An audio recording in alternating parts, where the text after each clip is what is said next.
খ নম্বর প্রশ্নটা P cube plus P inverse -3 মান নির্ণয় করো। আমরা আগের নিয়মেই দেওয়া আছে পি স্কোয়ার -2 √56 - 15 = 0। সাইড চেঞ্জ করলাম, -15 +15 মাইনাস সাইড চেঞ্জ করলে +2 √56। 56 বর্গমূল এখানে মনে মনে এখানে ভাঙালে 7 8 56, তাহলে 8 আর এবং 7 যোগ করলে 15 হবে। তাহলে বড়টা আমরা আগে লিখলাম 18, 8 15 ভাঙায় 8 + 7 আর মাঝখানে 2 √56 রয়ে গেল।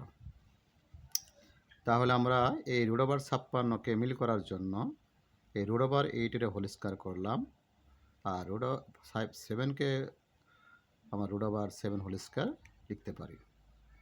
তাহলে স্কোয়ার আর বর্গমূল কাটাকাটি গেলে 7, স্কোয়ার বর্গমূল কাটালে 8। তাহলে √8 হলো এ আর √7 হলো বি। তাহলে এখানে প্লাস আছে +2, এ মানে √8, বি মানে √7। তাহলে গুণ করলে √56 হয়ে গেল। তাহলে আমরা সূত্র লিখতে পারি a² + 2ab + b² = a + b whole square. এ মানে √8, বি মানে √7 হোল স্কয়ার। উভয় পাশে স্কোয়ার চলে গেলে √8 + √7। এখন এটা বিপরীতকরণ করলাম, বিপরীতকরণ করলে পিটার নিচে যাব, বিপরীতকরণ করলে এই প্লাসটারে মাইনাস হয়ে যাব।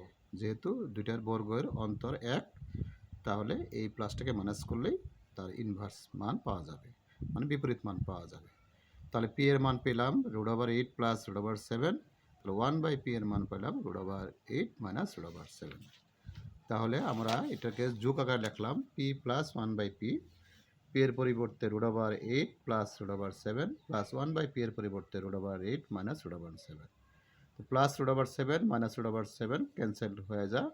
তাহলে 8 √8 দুটো যোগ করলে 2 √8।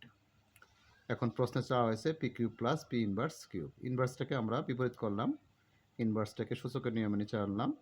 তাহলে এ কিউব প্লাস বি কিউবের সূত্র প্রয়োগ করলাম। এ কিউব প্লাস বি কিউবের অনুসিদ্ধান্ত হলো a + b হোল কিউব, এ মানে p, b মানে 1/p -3ab * a + b। তাহলে এটার মান হলো 2 √8 - 3 * 2 √8। তাহলে 2 কিউব মানে 8, আর 3টা √8 গুণ করলে 8 √8, 3 × 6 8 √8, 8 8 64 √8, 64 √8 থেকে 6 √8 গেলে 58 √8। আবার √8কে ভাঙালে আমরা লিখতে পারি 2 √2। তাহলে 2 দিয়ে 58 গুণ করলে 8 × 2 = 16, 16 × 1 5 × 10 = 11। এটাই হলো আমাদের ক্ষয়ের আনসার।